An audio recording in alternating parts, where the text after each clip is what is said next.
Hello guys, അപ്പോൾ ലാബിൽ നിന്ന് ആഷ്മിയുടെ റിസൾട്ടൊക്കെ വാങ്ങി ഞങ്ങൾ ഡോക്ടറെ കാണാനായിട്ടിരിക്കുകയാണ്. 15ാമത്തെ നമ്പറാണ് തന്നിരിക്കുന്നത്. അല്പം സ്വല്പം എന്തൊക്കെയോ കൂടുതലായിട്ടൊക്കെ കാണിക്കുന്നുണ്ട്, എന്തോന്ന് അറിഞ്ഞുകൂടാ. എന്തായാലും ഡോക്ടറെ കണ്ടു. ഡോക്ടർ ആൻറ്റിബയോട്ടിക്കൊക്കെ തന്നിട്ടുണ്ട്. രാത്രിയാകുമ്പം ചൂടും എല്ലാം കയറിക്കൊള്ളുന്നു, ചുമയും കൂടെ മാറത്തുണ്ട്. ആൻറ്റിബയോട്ടിക്കൊക്കെ തന്നിട്ടുണ്ട്. അത് കഴിഞ്ഞ് ലച്ചുവിന് നാളെ വെള്ളിയാഴ്ച സ്കൂളിൽ നിന്ന് കൊടൈക്കനാൽ ടൂർ പോവാണേ.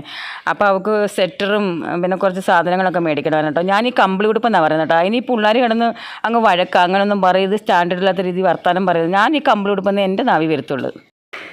എനിക്കറിഞ്ഞൂടാ. നമ്മൾ കൊച്ചുനാൾ മുതലേ നമ്മൾ പറഞ്ഞ കാര്യങ്ങളിലേ നമുക്ക് പറയാൻ പറ്റത്തുള്ളൂ. അവരോട്ട് ഇംഗ്ലീഷ് ഒന്നും സംസാരിക്കാൻ എനിക്കറിഞ്ഞൂടാ ഗൈസ്. അതൊന്നും ഇപ്പോഴായിട്ട് പറഞ്ഞാൽ അവർക്ക് മനസ്സിലാകത്തില്ല. പിന്നെ എനിക്ക് അവൾ ആദ്യം എടുത്തായിരുന്നു ഇഷ്ടപ്പെട്ടത്, അവൾക്ക് ഇഷ്ടപ്പെട്ടത് ഇത്. അപ്പോൾ അവരോട് ഇഷ്ടമല്ലേ, അവരവർക്ക് ഇഷ്ടമുള്ളത് എടുത്തോളെന്ന് ഞാൻ വിചാരിച്ചു. പിന്നെ നല്ല കുളിക്കാനായിട്ട് തോർത്തോ കച്ചീഫോ പിന്നെ ഏതാണ്ടൊക്കെ കുണുസാ മണസാക്ക അരി എടുത്തിട്ടുണ്ട്. അപ്പോൾ ഒരാൾക്ക് എടുക്കുമ്പോൾ അടുത്തൊക്കെ എടുത്തല്ലേ പറ്റും. അങ്ങനെ 200 രൂപ കൊടുത്തൊരു പാല് കൊടുപ്പോൾ ഞാൻ ഇളയെ കൂടെ അങ്ങ് മേടിച്ച് കൊടുത്തു. അപ്പോൾ ഇന്നത്തെ വീഡിയോ